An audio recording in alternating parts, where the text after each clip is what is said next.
अंतरराष्ट्रीय युवा विद्वान, जैन दर्शन में यूनिवर्सिटी टॉप व गोल्ड मेडलिस्ट, जैन सिद्धांत एवं न्याय विषयों को सरलता से समझाने वाले, यूएसए, इंग्लैंड, ऑस्ट्रेलिया आदि अनेक देशों में जैन धर्म की महती प्रभावना करने वाले, पंडित टोडरमल पुरस्कार, युवा विद्वत रत्न आदि अनेक पुरस्कारों से सम्मानित मूर्धन्य विद्वान डॉक्टर संजीव कुमार गोधा, जयपुर द्वारा जानिए धर्म का मर्म।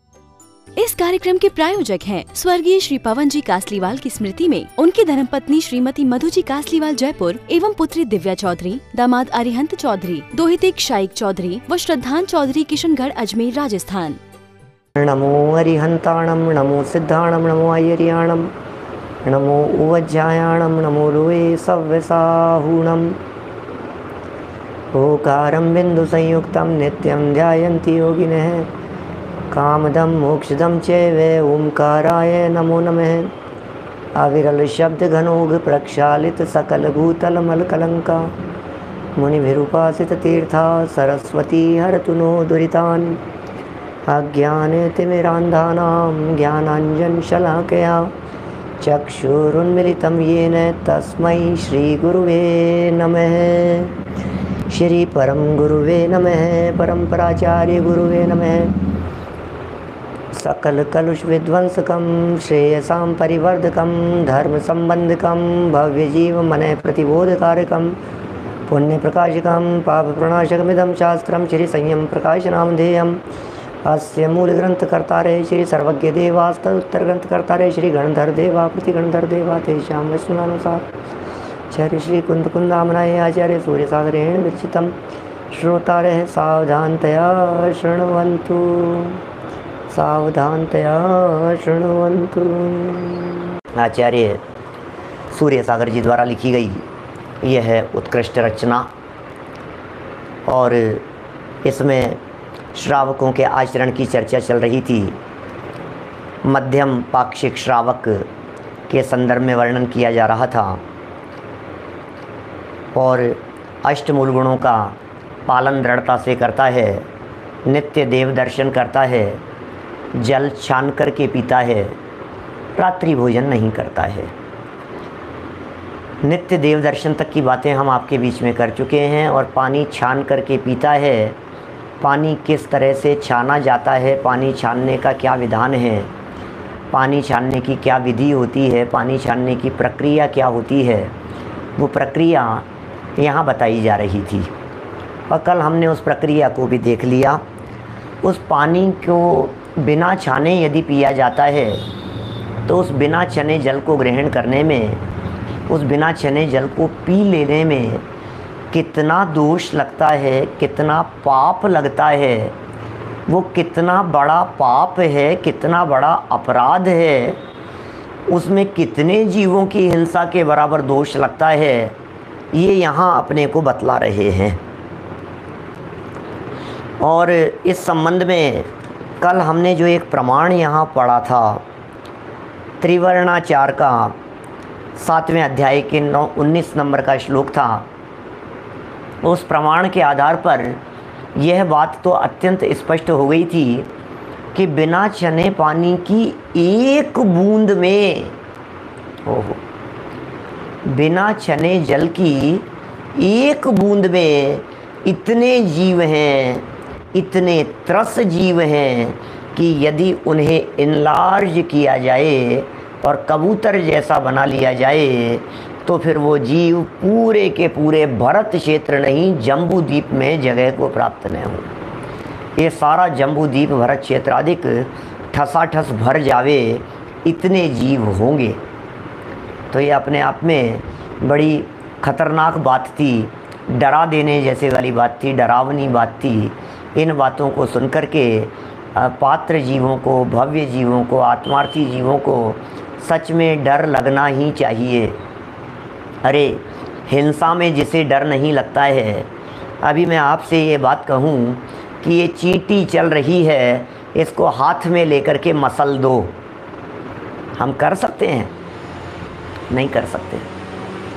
हम जैन लोग हैं भाई साहब। अब आजकल तो क्या बात करूं, लेकिन मैं तो मेरी सभा में बैठे हुए लोगों की बात करता हूं। मच्छर मारने के लिए कहा जाए, आप मार सकते हैं? आपसे ये कहा जाए कि आप कॉकरोच को मार दीजिए, आप मार सकते हैं? नहीं। ये कार्य हमसे तो नहीं हो सकता, हमसे तो नहीं हो सकता भाई साहब। हम मार कैसे सकते हैं? तो भाई साहब, अनजाने में ही बिना छने जल के रूप में ये जो हिंसा हो रही है, ये जो पाप हो रहा है, इस पाप का भागीदार कौन होगा? ये सोचिए ज़रा। विचारणीय बातें हैं भाई साहब। आँखों देखे मक्खी तो नहीं निगली जाती है, आँखों देखे तो हम हिंसा नहीं कर सकते हैं, अपनी निगाह के सामने, आँखों के सामने जीव को मरते हुए तो हम नहीं देख सकते हैं, हम मार नहीं सकते हैं, उसे तड़पा नहीं सकते हैं। लेकिन ये जो काम हो रहा है, ये तो अनजाने में हो रहा है, ये तो नासमझी में हो रहा है, ये तो समझ की कमी के कारण हो रहा है। इसलिए बी अलर्ट, सावधान रहने की ज़रूरत है। देखिए, इसी प्रकरण को कुछ और आगे बढ़ाता हूँ। वैज्ञानिकों के आधार पर भी 36,450 जीव गिन कर के बता दिए गए थे, जो घटना 70-80 साल पुरानी है। और इलाहाबाद से, गवर्नमेंट इलाहाबाद के माध्यम से वो छपी हुई पुस्तक है, जिस पुस्तक का नाम है सिद्ध पदार्थ विज्ञान। उस सिद्ध पदार्थ नामक विज्ञान जो पुस्तक है, उसमें उन जीवों का चित्र भी छपा हुआ है जिन्हें इन प्रसिद्ध वैज्ञानिक के माध्यम से, जो कैप्टन स्कॉर्सवी जो हैं, इनके माध्यम से वो चित्र लिया गया, वो छपी हुई भी है, चित्र छपा हुआ है। अब आप सोचें, कल्पना करें कि वो चित्र छपा हुआ है। अच्छा, मैं आपसे कहता हूँ, चलो कोई बात नहीं, अभी दूसरी बात करता हूँ, दूसरे एंगल से बात करता हूँ। विनय सिंघई जी साहब, दूसरे एंगल से बात करता हूँ, सुनिए। क्या ऐसा हो सकता है कोई व्यक्ति या किसी के यहाँ हम गए मेहमान बन कर के, उसने हमारे सामने एक गिलास पानी का रखा, हमारे को दिया पीने के लिए, और हमने उस पानी के गिलास को देखा और हमें उसमें कोई जीव चलता हुआ दिखाई दे रहा है, तो क्या यह बात संभव है कि हम उस पानी को पी सकते हैं? हो सकता है? नहीं हो सकता है ना। किसी भी स्थिति में यह बात संभव नहीं है ना कि हम उस पानी के अंदर कोई जीव देख करके उस पानी को पी लेंगे। फिर तो हम कह रहे यार भाई सब कुछ गिर गया है। आपकी दाल में यदि कुछ गिर गया है, दाल में यदि कुछ निकल गया है, कुछ जीव जैसा लग रहा है, तो क्या आप उस दाल का सेवन कर सकते हैं? आपकी सब्जी में यदि कोई जीव मरा हुआ दिखाई दे रहा है, क्या आप उस सब्जी का सेवन कर सकते हैं? मैं दावे के साथ कह सकता हूँ, आप लोगों के बिहाफ पर ही मैं आप लोगों की बात बोल देता हूँ, कोई भी व्यक्ति ऐसा नहीं होगा, हर्षवर्धन जी साहब, कोई भी व्यक्ति ऐसा नहीं होगा जो मक्खी गिरे हुए में से उस सब्जी को खा ले वे, उस मक्खी को निकालने के बाद मक्खी मर गई है, उसमें गिर गई है और आप निकाल करके खा ले वे। आपको स्पष्ट हो गया है कि इसके अंदर ये जीव मर गया है और ये मरा हुआ आपके पानी के गिलास में दिखाई दे रहा है, दूध के गिलास में दिखाई दे रहा है। आप में से कोई व्यक्ति ऐसा नहीं होगा जो आप उस दूध के गिलास को, उस पानी के गिलास को, उस खीर के प्याले को, आप उस दाल को, उसका सेवन कर लेवे। ऐसा नहीं होगा, ऐसा नहीं होता है।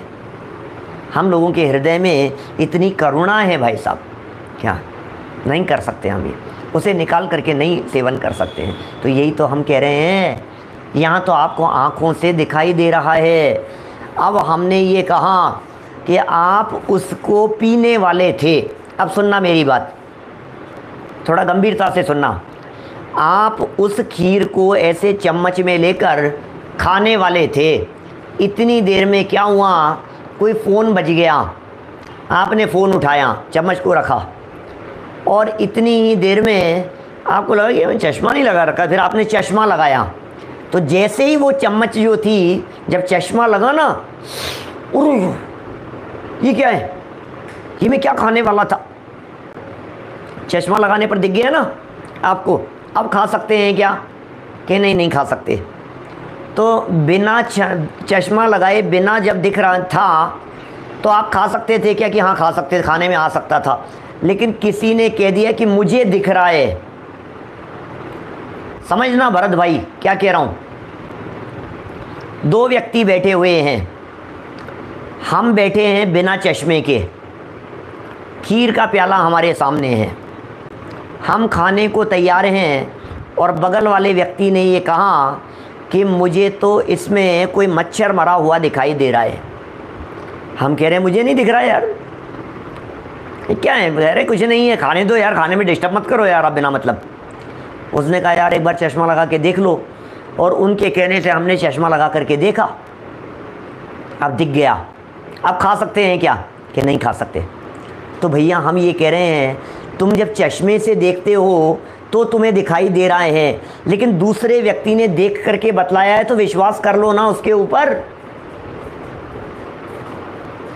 कितना प्रैक्टिकली बात है भाई साहब विवेक सिंघई जी, बहुत प्रैक्टिकल जीवन है, बहुत प्रैक्टिकल लाइफ है, बिल्कुल प्रैक्टिकल हमारे को सोचना चाहिए। मुझे मेरी आंखों से इस पानी में जीव दिखाई नहीं दे रहे हैं, लेकिन ये पानी असंख्यात त्रस्त जीवों का खून है जिससे मैं नहा रहा हूँ।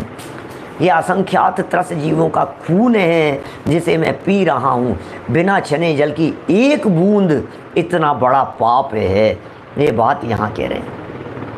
भाव वासन नहीं है, भाव वासन नहीं है, फीलिंग में नहीं है। तो सोचना, विचार करना इस चीज़ के बारे में।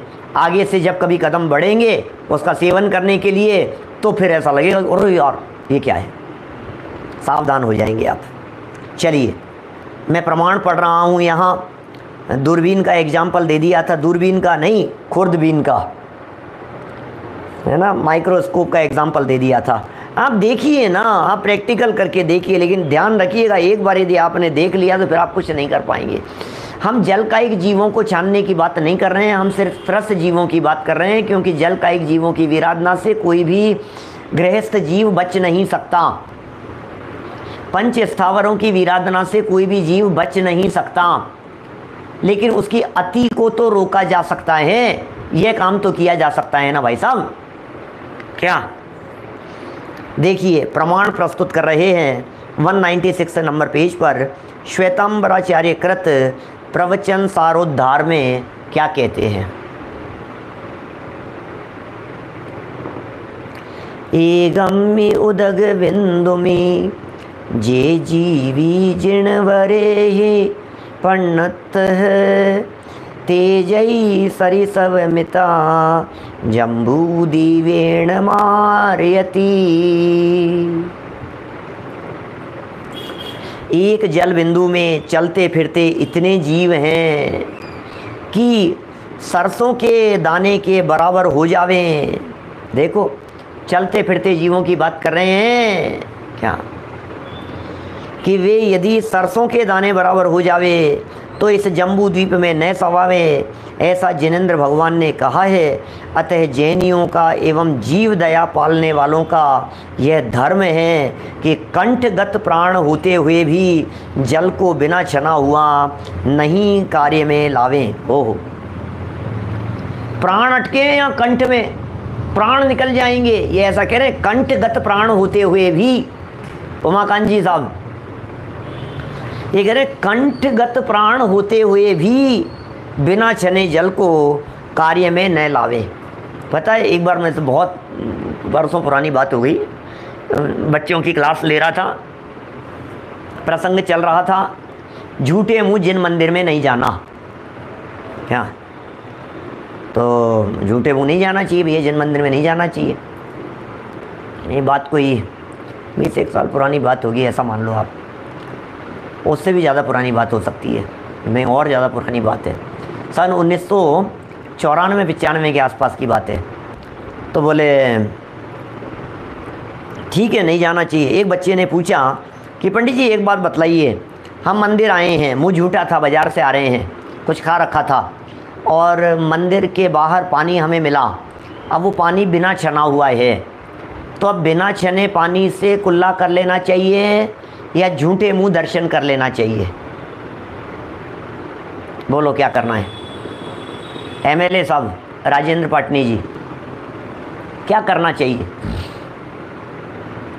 ऑप्शन है क्या कुछ? क्या बच्चे ने प्रश्न किया? माने ये तो जवाब मैंने दिया है, पहले दिया होगा, ध्यान है। माने उलझाने की चेष्टा कर रहे हैं। मैंने कहा तुम उलझाने की चेष्टा कर रहे हो हमारे को, तुम चाहते क्या हो? वो कह रहा है पानी छना हुआ नहीं है, मुंह झूठा है। क्या? तो हमें झूठे मुंह दर्शन करने की परमिशन दे रहे हो या बिना छने पानी से कुल्ला करने की परमिशन दे रहे हो? हमने कहा हम किसी भी चीज़ की परमिशन नहीं देंगे आपको, गलत काम की परमिशन नहीं देंगे। हम बिना छने जल से कुल्ला करने की परमिशन कैसे दे सकते हैं? तो फिर इसका मतलब दर्शन कर ले में झूठे मुंह से। बोले क्या बात कर रहे हो आप, हम ऐसी परमिशन कैसे दे सकते हैं? दर्शन करना जरूरी नहीं है क्या? आत्मदर्शन कीजिए। जीवों की वीराधना के दम पर, जीवों की वीराधना की कीमत पर जिनेंद्र देव के दर्शन, बोले महा नुकसान का सौदा है, महा नुकसान का। इधर असंख्यात त्रस्त जीवों की वीराधना से बंधने वाला पाप और उधर देव दर्शन से होने वाला पुण्य, इन दोनों की तुलना में वो असंख्यात जीवों की वीराधना वाला पाप ज़्यादा बड़ा पाप है। अब इसी चीज़ को आप और कई जगह पर लागू कर सकते हैं भाई साहब, ऐसी ऐसी जगहों पर लागू कर सकते हैं इन बातों को। मंदिर में भगवान की पक्षाल बिना छने जल से हो जावे, जल छानने की विधि नहीं आवे, उसे गाले बिना कर लेवे, प्रासुक किए बिना कर लेवें, जिनेंद्र देव का प्रक्षाल कर लेवें, और यदि विधि नहीं जानते हो तो उसमें बिना छने जल की यदि एक बूंद गिर गई है तो बिना छने बराबर हो गया है। कितना कितना विवेक की ज़रूरत है इन सब चीज़ों में। विवेक सिंह जी, विवेक के बिना तो काम चलता ही नहीं है, क्या करें? देखिए क्या कह रहे हैं, देखिए जरा। आप रुमाल से पानी छानने की यदि बात करते हैं तो मैं ये कहता हूँ कि यदि आप अपने साथ में रुमाल रख सकते हैं तो आप सफ़र करते समय अपने साथ में छन्ना क्यों नहीं रख सकते हैं? क्या छन्ना रखिए ना अपने साथ में।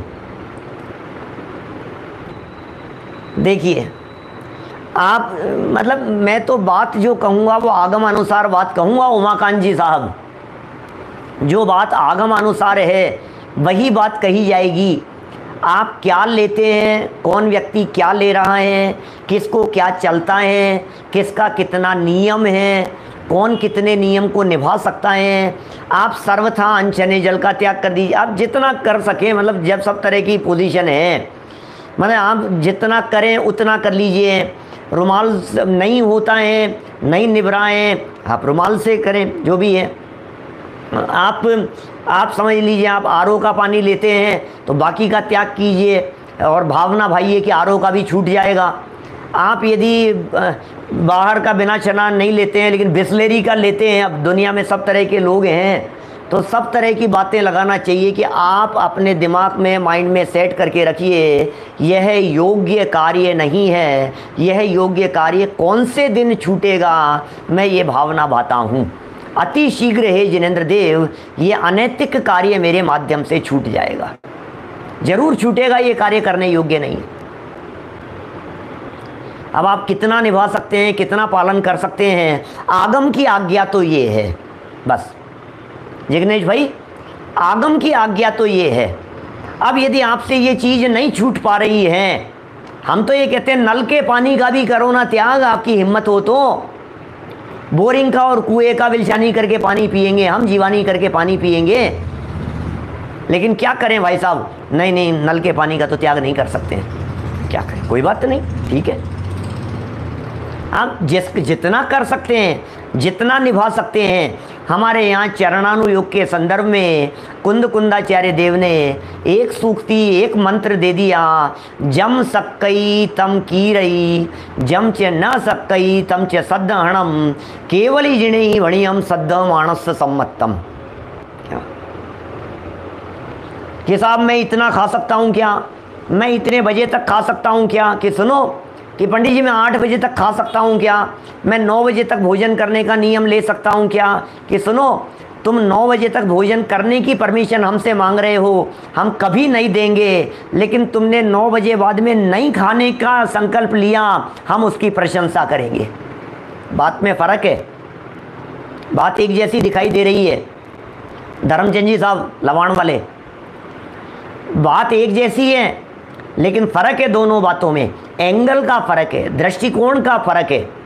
क्या माने, आपको जो करना है कीजिए, सही को सही कहिए, भावना भाइये। हम तो ये कहते हैं एक दिन ऐसा आएगा हमें तो भोजन की ज़रूरत नहीं पड़ेगी। आप क्या दिन रात की बात करते हैं, हम तो भोजन नहीं करेंगे। अरे मजबूरी है, इसलिए देह को चलाने के लिए भोजन करना पड़ता है। हम कोई भोजन नहीं करना चाहते, जीवन भर भोजन नहीं करें, हमारी तो ये भावना है। बात तो ऐसी है, बस बोले बिना रहा नहीं जाता है। हमारी तो भावना यह है कि जीवन पर्यंत के लिए वो दिन कब आएगा जब जीवन पर्यंत के लिए मैं मौन हो जाऊंगा। नहीं करेंगे ये हिंसा भी, हमारी तो भावना ऐसी। कब आएगा ऐसा दिन जब ऐसा हो जाएगा? कब आएगा ऐसा दिन जब मैं घूमूंगा फिरूंगा नहीं, चलना फिरना भी बंद कर दूंगा, आसन थिर लगा करके बैठ जाऊंगा? वो दिन कब आएगा जब मैं उठूंगा नहीं, केवल ज्ञान लेकर के उठूंगा? वो दिन कब आएगा? इंद्रभूति की तरह सुबह ध्यान लगा करके बैठे और प्रतिज्ञा लेकर के बैठे कि शाम तक तो केवल ज्ञान लेकर के उठूंगा, उठे नहीं, हिले नहीं। बाहुबली स्वामी की तरह एक जगह जाकर के खड़े हुए थे, फिर खड़े ही रहे, न आहार के लिए गए, न विहार किया, न चले, न बोले। वो दिन कब आएगा जब हमारे जीवन में ऐसा होगा? भावना है भाई साहब, कोई बात नहीं। तो इसलिए ये तो आप छोड़िए कि साहब आप इतना कह दीजिए कि साहब आप गीजर को उपयोग में करने की परमिशन तो दे दी जा रही है, तुमसे नहीं छूटता है तो मत छोड़ो, लेकिन छोड़ने लायक है इस बात को पहले स्वीकार करो। ये श्रद्धान है, हमारी जिनवाणी पहले श्रद्धा की बात करती है, श्रद्धान पूर्वक आचरण होता है। आचरण कर लिया और श्रद्धा नहीं है तो काम नहीं चलेगा। पहले श्रद्धा कर भाई, श्रद्धा कर, पहले करने योग्य क्या है? क्या सबसे पहले श्रद्धा, विश्वास होना चाहिए। केवलियों का कथन है, सर्वज्ञ भगवान का कथन है, वीतरागियों का कथन है। भाई साहब इस कथन में गड़बड़ी नहीं है, ये तीन लोक के नाथ के द्वारा कहा गया कथन है, इस कथन के अंदर कहीं गड़बड़ी नहीं होती है। ऐसा है लक्ष्मीचंद जी साहब, जितना जैसा आपने, हर व्यक्ति के अलग अलग तरह के नियम होते हैं भाई साहब। मैं ये नहीं कहता हूं आप इस तरह का नियम लीजिए, इस तरह का नियम लीजिए। क्या घर का नियम ले लिया, घर के बाहर का नियम ले लिया, कई तरह के नियम होते हैं भाई साहब। अब जैसे समझ लीजिए, एक बार सुमंत प्रकाश जी भाई साहब ने ऐसी बात कही, क्या विदेश जाने का उनका त्याग, शिखर जी में उन्होंने ये बात कही, हमारे यहाँ जयपुर में आकर के भी उन्होंने ये बात कही कि अमेरिका के अंदर आप शिविर लगाओ, हम आएंगे आपके शिविर के लिए। बोले हमारे त्याग है लेकिन हमारे इस चीज़ के त्याग नहीं है। अब बोलो, आप कल्पना कर सकते हैं? आप इसका मतलब हम इस तरह के नियम नहीं लिए जा सकते हैं कि हम विदेश नहीं जाएंगे लेकिन पंचकल्याण यदि वहाँ होगा तो हम जाएंगे, हम घूमने के लिए नहीं जाएंगे। क्या ये बात नहीं हो सकती है? क्या कहते हैं इसे, 10 लक्षण पर्व आ रहे हैं, दिग्व्रत देशव्रत की चर्चाएं होती है, मर्यादाओं की बातें होती है। इतनी मर्यादा के अंदर करेंगे तो क्या ऐसी मर्यादा नहीं हो सकती है कि हम 10 दिनों के अंदर ज़्यादा घूमेंगे फिरेंगे नहीं? तो घूमेंगे फिरेंगे नहीं, इसका मतलब ये हो गया कि मंदिर भी नहीं जाएंगे। तो इतना नियम हो सकता है ना कि मंदिर तो जाएंगे लेकिन मंदिर के अलावा नहीं जाएंगे। क्या ये नहीं हो सकता है? क्या जैसे सामने लिखा, हम टीवी नहीं देखेंगे लेकिन टीवी पर यदि प्रवचन आ रहा होगा तो प्रवचन देखेंगे।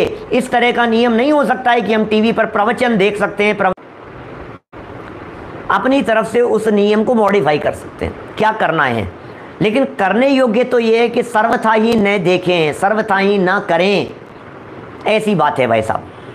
तो ये सब बातें विचारणीय बातें हैं जो यहाँ कही गई है। देखिए आगे बढ़ते हैं थोड़ा सा, जैनेतर शास्त्रों में इसमें जो निषेध दिखाया है वो जरा चर्चा सुनिए। आपको लगेगा यार ये अकेले जैन शासन की बात नहीं है, कहाँ कहाँ लोग किस किस तरह की बातें कह रहे हैं। इस कार्यक्रम के प्रायोजक हैं स्वर्गीय श्री पवन जी कासलीवाल की स्मृति में उनकी धर्मपत्नी श्रीमती मधु जी कासलीवाल जयपुर एवं पुत्री दिव्या चौधरी, दामाद अरिहंत चौधरी, दोहिते शाइक चौधरी व श्रद्धान चौधरी किशनगढ़ अजमेर राजस्थान।